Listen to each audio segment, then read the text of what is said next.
रजब ने एक हाथ ईमान को डिवोर्स के पेपर भेजे और दूसरे हाथ जोन से ना नई दुल्हन की ढूंढनी शुरू कर दी। वाह रजब वाह, तेरी स्पीटा। और मान डोगर बता रहा है कि भी दुल्हन किस तरह की होनी चाहिए, ऊंची लंबी होनी चाहिए, नक किस तरह का होना चाहिए, बुल किस तरह के होने चाहिए, कद किस तरह का होना चाहिए। देखो यार, इन चीजों के पीछे जोन से ना ईमान का भी बड़ा कसूर है। वो भी जोन से ना अपने एटीट्यूड से बाहर नहीं थी आ रही, खुला ना समाया और फट के बाहर आया। इस तरह का हिसाब हो गया हुआ था कि वो भी जोन से ना अपनी बातों से कुछ टल नहीं थी रही। देखो जो भी है उसका हस्बैंड है और वो जोन से ना उससे मिलना चाहता था कि वो यमन कटीटा करना चाहता था। आपको पता है कि मर्द जोन से ना यमन कटीटे किए बगैर नहीं रह सकता। शादी से पहले तो चलो मजबूरी है, मर्द को बर्दाश्त करना पड़ता है कि यार यमन कटीटा नहीं करना हराम होता है, लेकिन उसके बाद तो यमन गिरी का हलाल हो जाता है। और जब बीवी यमन गिरी ना कर लेते तो फिर मर्द को जो है ना पारा चढ़ जाता है, पानी चढ़ जाता है। वो फिर निकालने के लिए इधर उधर मुंह मार, इधर उधर नजर आता है। और जो यमन गिरी के लिए आसान मिलता है उसको पेल देते। और यमन गिरी के लिए जब रजब भट्ट ने एक दो को पेला तो ईमान करके गुस्सा। देखो ईमान को गुस्सा नहीं करना चाहिए। देखो या तो फिर उसको खुद पेलने दो और जाके ना उसको बोलो कि भाई मुझको पेलो और ठंडे हो जाओ ना। और अगर खुद को पेलने नहीं देना तो फिर यार उसको दूसरों को पेलने दो, गुस्सा नहीं करो।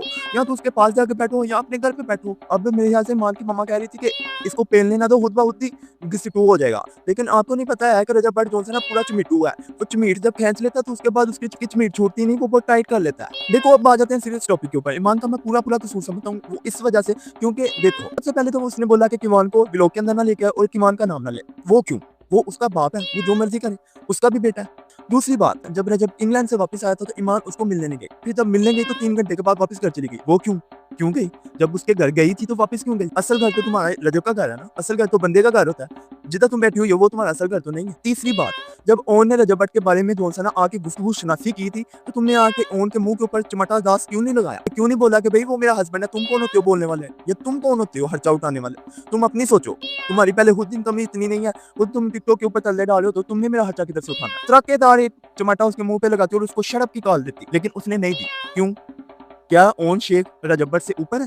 क्या भाई जो है अपने हामन से ऊपर होता है? अपने हामन से ऊपर माँ बाप भी नहीं होते शादी के बाद। अगर ऐसी बातों को बोलने पे आऊंगा तो पूरी 3 घंटे की वीडियो बन जाएगी। 3-4 बातें जो इंपॉर्टेंट थी वो मैंने आपको बता। चौथी बात ये है, ईमान की मामा ने व्हाट्सएप के ग्रुप बनाए हुए हैं और वो बकायदा घरों की बातें लीक करती हैं। वो क्यों? क्या उनका ऐसा करना बनता है? पांचवी बात ये है कि अगर कोई घरों में मसला होता है, जैसे कि कल की वीडियो के अंदर रजब भट्ट के कजन ने आके बोला मेरा उसका नाम मेरे जेहन से निकल जाता है, याददाश्त थोड़ी कमजोर हो चुकी है। इतने टॉपिक जेहन के अंदर होते हैं कि नाम ही भूल जाता है आपका भाई। रजब भट्ट के कजन ने आके बोला कि कोई भी मसला होता है ईमान की फैमिली को या कोई भी बात करनी होती है तो वो रजब भट्ट के दोस्तों को करती है या कजनों को करती है, वो रजब भट्ट को क्यों नहीं करती? हाँ ये बहुत इंपॉर्टेंट बात है। आप नदीम मनी वाले को क्यों कॉल करती हैं, या आप जोन से शैजी को या डोगल को क्यों कॉल करती हैं, या आप जोन से हैदर शाह को क्यों कॉल करती हैं?